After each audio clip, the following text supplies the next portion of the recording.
નમસ્કાર વિદ્યાર્થી મિત્રો, સરસ્વતી ગ્રુપ ઓફ એજ્યુકેશન દ્વારા ચાલતા આ ઈ લર્નિંગ પ્રોગ્રામમાં હું બ્રિજેશ આગળજા ફરી એકવાર આપ સૌનું હાર્દિક સ્વાગત કરું છું.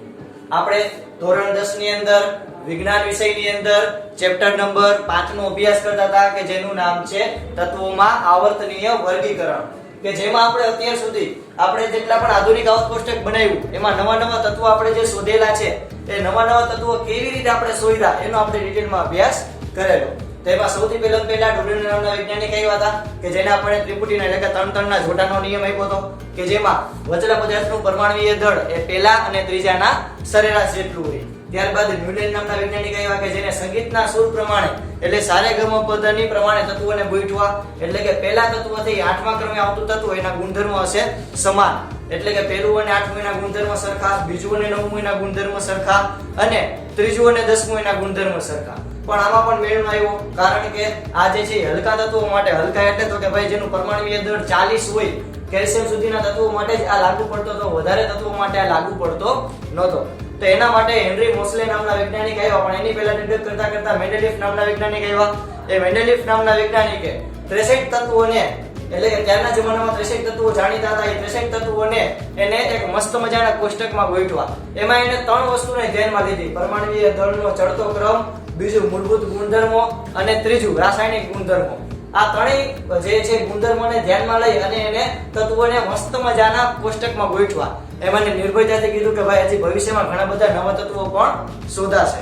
તો આને લોકલાગણીને ધ્યાનમાં રાખી અને પછી હેનરી મોસલે નામના વૈજ્ઞાનિક આવ્યા કે જેને આધુનિક આવર્ત કોષ્ટક આપણી સમક્ષ રાખ્યું, કે જેમાં એક નહીં, બે નહીં, પણ પૂરા કેટલા, તો કે ભાઈ 18 સમૂહ છે. ક્યાં તો કે જો આપણે ગણતા જઈએ તો કે ભાઈ 1 2 3 4 5 6 7 8 9 10 11 12 13 14 15 16 17 અને 18. આ 18 સમૂહ છે અને જગતની માલિકા અહીંયા 7 જે છે એ આવર્ત છે. ઓકે, 18 સમૂહ અને 7 આવર્ત આપણી પાસે બધા મસ્ત મજાના ક્લિયર થયા. ઓકે, આપણે આવર્ત કોષ્ટકને 4 ભાગમાં ડિવાઈડ કર્યું તો ક્યાં તો કે ભાઈ SPDF. હવે તો કે આપણે ભાઈ મનગમતી મસ્ત મજાની રંગબેરંગી કેવી રીતે ટ્રીક થી યાદ રાખશું, તો કે ભાઈ અહીંયા સૌથી પહેલા હાઇડ્રોજન ને કેસી હેલિના કબ્ર સે ફરાર. ઓકે, બીજો આવર્ત હતું જેનું નામ હતું ભાઈ બેટા માંગે કાર. બેટા માંગે કાર, સ્કૂટર લઈ અને બાપા રખડે. ઓકે, ખાલી આ બે આવર્ત પૂરતું જ લાગુ પડશે, એટલે કે અહીંયા આ બે આવર્ત, જો પહેલી જે આવર્ત છે એમાં ખાલી બે જ તત્વો છે, બીજા અને ત્રીજામાં અહીંયા પહેલા બે અને બાકીનામાં 6. ચાલો પછી આપણે 13મો આવર્ત કેમ યાદ રાખીએ તો કે ભાઈ બેંગન આલુ ગાજર ઇન થેલી. ઓકે, એટલે કે આ બોરોન, એલ્યુમિનિયમ, ગેલિયમ, ઇન્ડિયમ અને થોરિયમ એને આપણે કેમ યાદ રાખીએ તો કે ભાઈ બેંગન આલુ ગાજર ઇન થેલી. ચાલો ત્યારબાદ તો કે ભાઈ અહીંયા આવશે કાર્બન, એટલે કે કેમિસ્ટ્રી સર ગેટ સમ ડાઉટ, એટલે કે ગેટ સમ પ્રોબ્લેમ.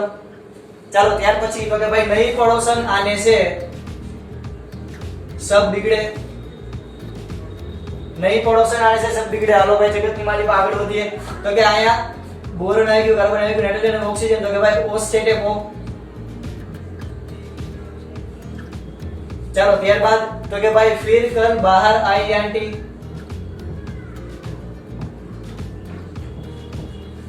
ઓકે, અને છેલ્લો આવર્ત આપણે કેમ યાદ રાખશું, સોરી છેલ્લો 18મો સમૂહ તો કે ભાઈ હીના નીના ઓર કરીના, હીના નીના ઓર કરીના કા એક્સ-રે રંગીન. એટલે કે helium, neon, argon, krypton, xenon અને રેડોન. આને આપણે કેમ યાદ રાખશી તો કે ભાઈ હીના નીના ઓર કરીના કા એક્સ-રે રંગીન. ચાલો ત્યારબાદ આપણે જોઈએ તો કે ભાઈ પી વિભાગ પૂરો કર્યો. હવે ડી વિભાગ તો કે ભાઈ અહીંયા સુનો તુમ વિવાહ કર લો મુझसे. ઓહો ભાઈ હું વાત છે તો કે ભાઈ સ્કેન્ડિયમ, ટિટેનિયમ, વેનેડિયમ, ક્રોમિયમ અને મેંગેનીઝ. અને આપણે કેમ યાદ રાખશી તો કે ભાઈ સુનો તુમ વિવાહ કર લો મુझसे फिर कोई नहीं कहेगा जालिम. Okay, ferrous, copper, nickel, copper અને ઝિંક. તો અહીંયા આપણે આખું જે કોષ્ટક છે આપણે આવી રીતે મસ્ત મજાનું યાદ રાખી શકતા હતા. હવે યાદ રાખ્યું છે. અને પછી આપણે આના ઉપરથી મેં તમને કીધું તો કે આપણે ચાર વસ્તુ જે છે એ આપણે જોવાની છે આ ચેપ્ટરમાં. કઈ કઈ? તો કે સૌથી પહેલા પેલી હતી સંયોજકતા. ઓકે, બીજી વસ્તુ તો પરમાણ્વીય કદ. આ પહેલી વસ્તુ, બીજી વસ્તુ પરમાણ્વીય કદ અને ત્રીજી વસ્તુ ધાત્વિય વલણ અથવા તો ધાત્વિય ગુણધર્મ. અને ચોથી વસ્તુ છે વિદ્યુત ઋણતા. ઓકે, તો ચાલો ધાત્વિય ગુણધર્મ વિશે આપણે અભ્યાસ કરીએ. તો જગતની માની પાસે ધાત્વિય ગુણધર્મ એટલે કે ધાતુ જે છે કોઈ પદાર્થ કઈ રીતે ધરાવશે. તો આપણને યાદ છે કે આપણે મસ્ત મજાની એક બાઉન્ડ્રી આપણે કઈ કેવી દોરતા હતા કે ભાઈ અહીંયા જો એક તો આ આવી જાય બોરોન. એકદમ જો હું ડાયરેક્ટ રીતે કરું છું બોરોન. આપણે બીજી માર્કરથી કરીએ કે જેથી બહુ મજા આવે, અલગ અલગ દેખાય આવે. અહીંયા આવશે બોરોન, પછી આવશે સિલિકોન ને જર્મેનિયમ. ઓકે, પછી આવશે આર્સેનિક અને અહીંયા આવશે ટી અને પીઓ. તો આ જો આ એક પ્રકારની આ એક બાઉન્ડ્રી થઈ. તો આપણને યાદ હોવું જોઈએ કે ભાઈ આ બાઉન્ડ્રી થી આલીપા જેટલા તત્વો હશે એ બધા હશે ધાતુ અને માલીપા જેટલા તત્વો હશે એ બધા હશે અધાતુ. તો આ જે બાઉન્ડ્રી છે એની આલીપા બધા તત્વો ધાતુ, માલીપા બધા તત્વો અધાતુ. આ બે વસ્તુ આપણને યાદ હોવી જોઈએ. કઈ કઈ છોકરા હજી એકવાર આ બાઉન્ડ્રી થી આલીપા બધા અધાતુ, આ બાઉન્ડ્રી થી આલીપા બધા ધાતુ અને માલીપા બધા અધાતુ. ક્લિયર? ઓકે, ચાલો ધાત્વિય ગુણધર્મ તો કે ભાઈ જે તત્વો વિદ્યુત ધનમય હોય તેવા તત્વોને ધાત્વિય તત્વો કહેવાય. તો વિદ્યુત ધનમય તત્વો એટલે તો કે આપણને પ્રશ્ન થાય કે સાહેબ વિદ્યુત ધનમય તત્વો એટલે કેવા તત્વો? આપણે સુપરમેન હેમર પણ વિદ્યુત ધનમય નો આવ્યું. તો કે ભાઈ જે તત્વોને વિદ્યુત ધનમય હોય, જે તત્વો વિદ્યુત ધનમય હોય એવા તત્વોને કહેવાય ધાત્વિય તત્વો. એટલે કે જે તત્વો પોતાની બહારની કક્ષામાં રહેલા ઇલેક્ટ્રોન છે એને સરળતાથી ગુમાવે, જે તત્વો પોતાની બાહ્ય કક્ષામાં રહેલા ઇલેક્ટ્રોનને સરળતાથી ગુમાવવાની વૃત્તિ ધરાવતા હોય, દાન કરવાની વૃત્તિ ધરાવતા હોય એ હોય ધાતુ. બરોબર? સિમ્પલ અને સ્વીટ. ચાલો હવે આપણે જોવું પડે સમૂહમાં ધાત્વિય વલણ અને આવર્તમાં ધાત્વિય વલણ. તો આપણે આની પહેલા બે ગુણધર્મો ભણી ગયા, ફટાફટ રિવાઇઝ કરી લઈએ. સંયોજકતા તો કે ભાઈ એક જ સમૂહમાં રહેલા તત્વોની સંયોજકતા કેવી હોય? એક જ સરખી. જેમ કે આનું છે +1, આ બીજા સમૂહનું છે +2, આનું છે +3, આનું છે +4 અને -4 બે વૃત્તિ ધરાવે છે. જગતની માલિકા બે શક્તિ ધરાવે છે. આ છે -3, આ છે -2, -1 અને 0. તો આવર્તમાં ડાબી બાજુથી જમણી બાજુ આને કહેવાય ડાબી બાજુ. ન ખબર હોય તો આને કહેવાય જમણી બાજુ. ઈ પણ તમને કહી દઉં. તો આવર્તમાં ડાબી બાજુથી જમણી બાજુ તરફ જાઓ તો સંયોજકતા પહેલા ધીરે ધીરે વધે અને પછી ધીરે ધીરે ઘટે છે. એક જ સમૂહના તત્વોની સંયોજકતા કેવી હોય? એક જ સરખી. ત્યારબાદ આપણે ભણ્યા હતા પરમાણ્વીય કદ. તો કે ભાઈ એક જ આવર્તમાં ડાબી બાજુથી જમણી બાજુ તરફ જાઓ તો ત્રિજ્યા શું થાય? તો કે ઘટે. કારણ કે કક્ષા ઈ ને હોય, પ્રોટોનની સંખ્યા વધતી જતી હોય તો ઇલેક્ટ્રોનને ખેંચતા જાય વધારે. જ્યારે સમૂહમાં ઉપરથી નીચે તરફ જાઓ તો પરમાણ્વીય ત્રિજ્યા વધે. આપણે લાસ્ટ લેક્ચરમાં આયા સુધી ડિટેલમાં કર્યું. હવે આપણે આ જોઈએ ધાત્વિય ગુણધર્મ. તો કે જો સમૂહમાં ધાત્વિય વલણ એક જ કક્ષા, તો કે કક્ષા વધે એટલે ઇલેક્ટ્રોનનું કેન્દ્રથી આકર્ષણ શું થાય? ઘટે. ઓકે, આપણને ખબર હોય કે જે કોઈ ક્લાસરૂમ હોય તેમાં પહેલા મસ્ત મજાના બધા છોકરાઓ ઉપર મસ્ત ધ્યાન દે, પણ છેલ્લી બાલ્કની શું કરે એના માટે આપણે પર્ટિક્યુલર ધ્યાન રાખવું પડે. એટલે કે છેલ્લા તત્વ છેલ્લી બેન્ચમાં જે બેઠા હોય એનું આકર્ષણ જે છે એ ઓછું હોય. ઓકે, એટલે એ છેલ્લી પાળી એક બેઠા હોય, એક બેન્ચર બાલ્કની. બરોબર ને? તો કક્ષા વધે એટલે ઇલેક્ટ્રોનનું કેન્દ્રથી આકર્ષણ શું થાય? ઘટે. તો એને લીધે ઇલેક્ટ્રોન સરળતાથી શું થઈ જાય? દૂર થઈ જાય. ઓકે, કક્ષામાં એક જ સમૂહના તત્વો હોય તો જેમ જેમ એની કક્ષા જે છે એ વધતી જાય, જેમ જેમ એની ઇલેક્ટ્રોન રચના વધતી જાય એમ જે બાહ્ય કક્ષામાં ઇલેક્ટ્રોન છે એ કેન્દ્રથી બહુ દૂર જતા હોવાને કારણે એનું આકર્ષણ ઘટે. એનું આકર્ષણ ઘટે તો સરળતાથી દૂર થઈ જાય એવા હોય તો એને લીધે ધાત્વિય ગુણધર્મ શું થાય? વધે. કારણ કે આપણે કીધું હતું કે જેમ તમે ઇલેક્ટ્રોન ગુમાવશો એમ ધાતુય ગુણધર્મ વધશે. તો સમૂહમાં ઉપરથી નીચે તરફ જાઓ, હજી એકવાર છોકરાઓ, સમૂહમાં ઉપરથી નીચે તરફ જાઓ તો ધાત્વિય ગુણધર્મ વધે. યાદ રાખજો, ભૂલો ભલે, બીજું બધું આ ભૂલવાનું નથી. શું? ધાત્વિય ગુણધર્મ વધે. આવર્તમાં ધાત્વિય વલણ તો કે ભાઈ કક્ષા અચળ. ઓકે, આ એક માની લો કે આ બેરિલિયમ છે, બેરિલિયમ અને બોરોન તો બેમાં કક્ષા 2 જ આવેલી હોય. ઓકે, આ મેગ્નેશિયમ છે તો એમાંય 3 કક્ષા હોય, એલ્યુમિનિયમમાંય 3 કક્ષા હોય. તો આ આવર્તમાં એક જગ્યાએ આ ડાબી બાજુથી જમણી બાજુ તરફ જાઓ તો એમાં કક્ષા કેટલી હોય? તો કે સરખી. જેમ કે આમાં એક જ કક્ષા હોય, આમાં બે કક્ષા હોય, આમાં ત્રણ કક્ષા હોય, આમાં ચાર હોય, આમાં પાંચ હોય, આમાં છ અને આમાં સાત. તો એક જ આવર્તમાં તમે જાઓ તો કક્ષા અચળ હોય, એની અંદર એટલે પ્રોટોનની સંખ્યા સતત વધતી જ જાય, કે જેને કારણે ઇલેક્ટ્રોન છે એ સરળતાથી દૂર જઈ શકે નહીં. મેં તમને લાસ્ટ લેક્ચરમાં ઉદાહરણ આપ્યું હતું કે એક જ ક્લાસમાં સુપરવિઝન હોય ને એમાં 3 સર રાખ્યા હોય તો કોઈ છોકરા વળી ન હોય, બરોબર? તો એનો મતલબ શું થયો? તો કે ઇલેક્ટ્રોન જે સરળતાથી દૂર ન થાય તો ધાત્વિય ગુણધર્મ ઘટે. એટલે કે સમૂહમાં ઉપરથી નીચે તરફ જાવ તો ધાત્વિય ગુણધર્મ વધે, આવર્તમાં ડાબી બાજુથી જમણી બાજુ તરફ જાવ તો ધાત્વિય ગુણધર્મ શું થાય છોકરાઓ? ઘટે. ક્લિયર? ચાલો આ કેના જેવું? તો કે ભાઈ પરમાણુય ત્રિજ્યા તમને યાદ રહે, પરમાણુય ત્રિજ્યા જેવું જ આ છે. પરમાણુય ત્રિજ્યા છે એ પણ ઉપરથી નીચે તરફ જાવ તો એ વધતી ગઈ તો ધાત્વિય ગુણધર્મ પણ વધે.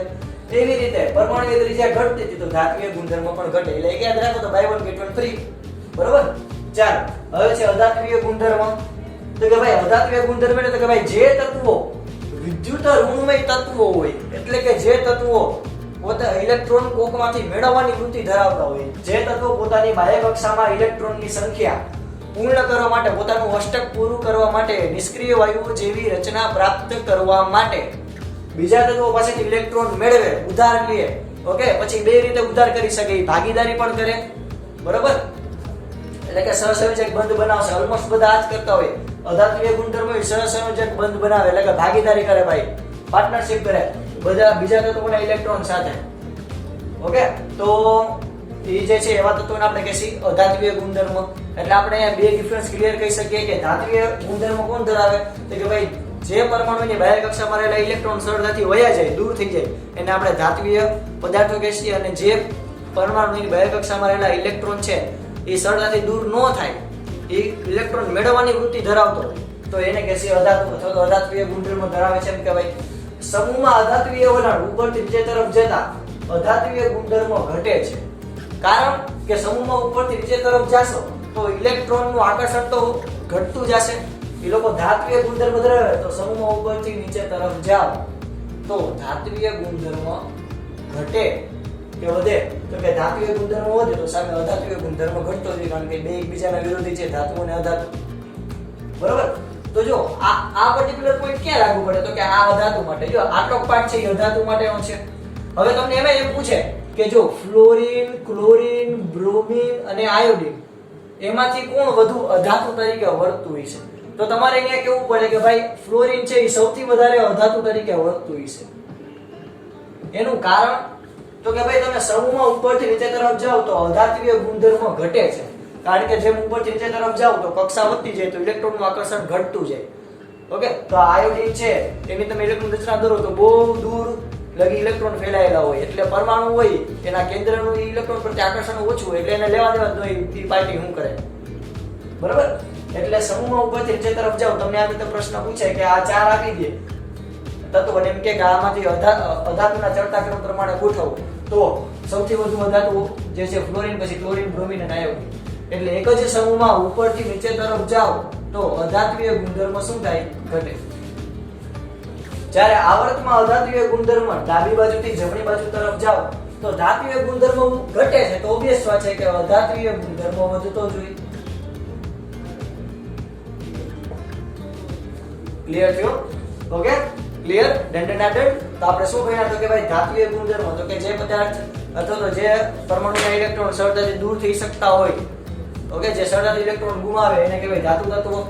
સમૂહમાં ઉપરથી નીચે તરફ જાઓ તો કક્ષા વધે તો કેન્દ્રથી ઇલેક્ટ્રોનનું આકર્ષણ ઘટે, તો જેને કારણે ધાત્વિય ગુણધર્મ વધે, કારણ કે સરળતાથી ઇલેક્ટ્રોન દૂર થઈ શકતા હોય, આકર્ષણ ઓછું હોય. તો જ્યારે આવર્તમાં ડાબી બાજુથી જમણી બાજુ તરફ જાઓ તો કક્ષા અચળ રહેવાને કારણે કેન્દ્રીય વીજભાર વધતો હોવાને કારણે ઇલેક્ટ્રોન પ્રત્યેનું આકર્ષણ વધે એને કારણે ઇલેક્ટ્રોન સરળતાથી દૂર ન થાય, ધાત્વિય ગુણધર્મ ઘટે.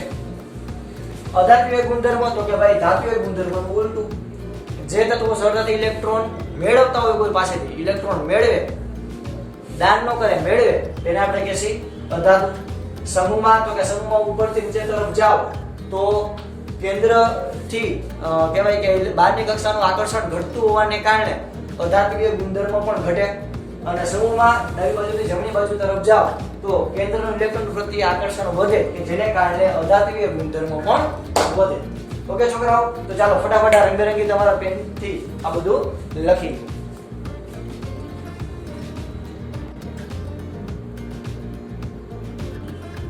ચાલો હવે હજી એકવાર આપણે બીજા તત્વો જોઈ લઈએ. ધાતુ જોયા, અધાતુ જોયા, હવે આપણે જોઈએ અર્ધધાતુ એટલે કે buy one get one free બેનું કોમ્બો. તો કે ભાઈ ધાતુ અને અધાતુ બંનેના ગુણધર્મ જે ધરાવતા હોય, ધાતુ અને અધાતુ બંનેના ગુણધર્મ ધરાવતા હોય એવા તત્વોને કહેવાય અર્ધધાતુ. એટલે કે ભાઈ બેની શક્તિ ધરાવે છે, ધાતુની શક્તિ પણ ધરાવે છે અને અધાતુની શક્તિ પણ ધરાવે છે. તો આને કહેવાય અર્ધધાતુ અથવા તો એને ઇંગ્લિશમાં કહેવાય મેટેલોઇડ. ઓકે, તો આપણા આવર્ત કોષ્ટકની આપણે વાત કરીએ તો તમને આ મસ્ત મજાની બાઉન્ડ્રી દેખાય. આ બાઉન્ડ્રી છે એ એક પ્રકારના અર્ધધાતુનું સૂચન કરે છે. તો આમાં આપણે કાંઈ યાદ જ રાખવાનું નથી. એલાવ જો આ boron, silicon, germanium, arsenic, T અને પોલેનિયમ. ઓકે, બેરિયમ અને પોલેનિયમ. તો આટલા જે તત્વો છે એ અર્ધધાતુ તરીકે વર્તે છે, એટલે કે બેની શક્તિ ધરાવે છે, ધાતુ અને અધાતુની. યાદ રાખજો આ મસ્ત મજાની બાઉન્ડ્રી છે, આ બોર્ડર છે. આ બોર્ડર થી આલી પાવો તો ધાતુ, માલી પાવો તો અધાતુ. ક્લિયર? ઓકે, ચાલો આટલું ક્લિયર થયું મસ્ત મજાનું. આપણે ધાતુ ભણ્યા, અધાતુ ભણ્યા અને અર્ધધાતુ ભણ્યા. તો આપણે આ ચેપ્ટરમાં આધુનિક આવર્ત કોષ્ટકમાં 4 ગુણધર્મો ભણ્યા: સંયોજકતા, પરમાણુય કદ અથવા તો પરમાણુય ત્રિજ્યા, ધાત્વિય ગુણધર્મ અને અધાત્વિય ગુણધર્મ. ચાલો હવે આપણે ચર્ચા કરીએ તો કે ભાઈ આધુનિક આવર્ત કોષ્ટકથી આપણે મેન્ડેલિફની મર્યાદા કઈ રીતે દૂર કરી. તો કે ભાઈ એની પહેલા તમને એ ખબર હોવી જોઈએ કે મેન્ડેલિફની મર્યાદા શું હતી.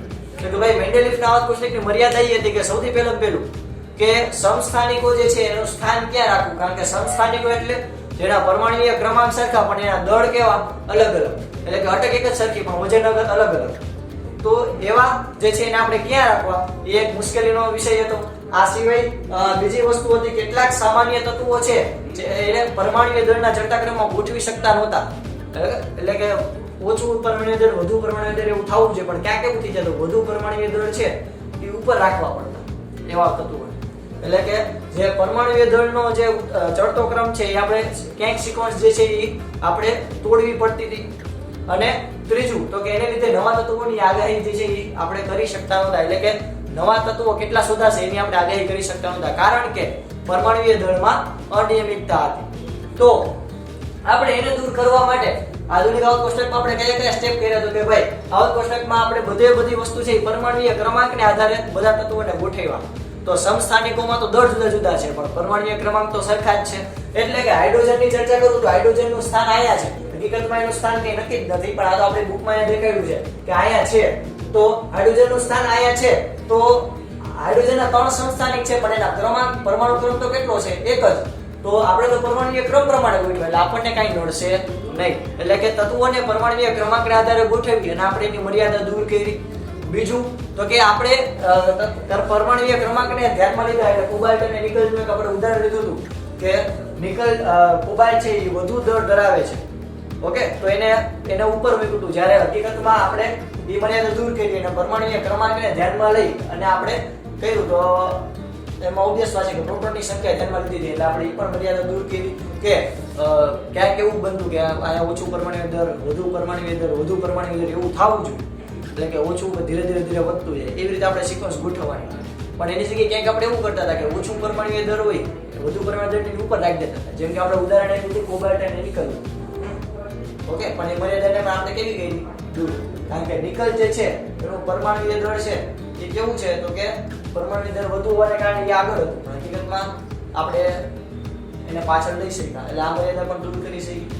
અને ત્રીજું તો કે નવા તત્વો શોધાશે તેની આગાહી આમ આપણે સરળતાથી કરી શકીએ, કારણ કે આપણા પરમાણુય દળને આપણે ક્યાંય ધ્યાનમાં લીધા નથી. આપણે કહી શકાય કે પરમાણુય ક્રમાંકને જ આધાર લીધા છે.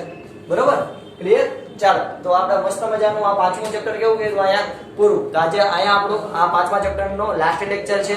અહીંયા સુધી આપણે મસ્ત મજાનું ભણ્યા તો કે કેવી રીતે આધુનિક આવર્ત કોષ્ટકનું નિર્માણ થયું. બધા વૈજ્ઞાનિકોનો આમાં મસ્ત મજાનો ફાળો છે, બધાએ બનતી ટ્રાય કરી છે. આપણે કોઈને દોષ ન દઈ શકીએ, કારણ કે કોઈ એકે વિચાર્યું તો એ દિશામાં કોઈ બીજાએ વિચાર્યું. બરોબર? તો બધાને આપણે આભારી છીએ અને આપણે મસ્ત મજાના આવર્ત કોષ્ટક જે છે એ ભણશું કે જેથી આપણને આગળના ધોરણ સુધી યાદ રાખજો છોકરાઓ, બધે કામ આવશે. બરોબર? તો આઈ હોપ તમને આ મસ્ત મજાનું ચેપ્ટર ક્લિયર થયું હશે. બધું તમારી બાકી બુકમાં મસ્ત મજાના રંગબેરંગી પેનથી લખી લેજો. આપણે આ સુધી રાખીએ. જય ભારત, જય હિન્દ. લખી લેજો બધા ફટાફટ.